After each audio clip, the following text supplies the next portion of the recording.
Ang longest-running Sunday musical variety show ng ABS-CBN na ASAP ay patuloy na gumagawa ng ingay matapos itiis ang kanilang malaking pasabog ngayong May 10. Sa naturang teaser, tila may malaking pagbabagong naghihintay sa programa.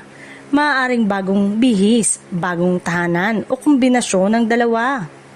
Dahil dito, hindi napigilan ng fans ang magbigay ng kani-kanilang hula at pananabik sa kung ano ang eksaktong mangyayari. May mga nagsasabing posibleng magkaroon ng total makeover ang show, kabilang ang mas modernong stage, upgraded visuals at mas dynamic na production numbers na swak na sa panlasa ng bagong henerasyon ng manonood. Bukod dito, usap-usapan din ang posibilidad ng paglipat sa panibagong venue o platform.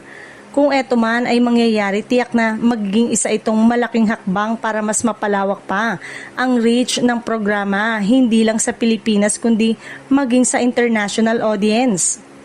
Samantala, may ilang fans din ang umaasang mas palalakasin pa ang lineup ng artist na regular na napapanood sa ASAP. Posible ring magkaroon ng mga bagong mukhang, exciting collaboration at special performances na magbibigay ng panibagong kulay sa bawat episode.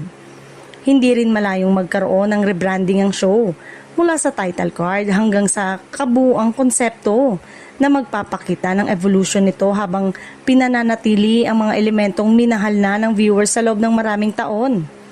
Sa kabila ng lahat ng haka-haka, mananatiling tikom ang bibig ng ABS-CBN sa opisyal na detalye. Kaya naman mas lalong tumitindi ang curiosity ng publiko kung ano nga ba ang ihahandog nila. Isa lang ang malinaw, anumang pagbabago ang ilalabas ng ASAP, siguradong eto ay bongga, makabago at karapat dapat abangan. Kaya markahan na ang kalendaryo at huwag palampasin ang May 10 para sa big reveal.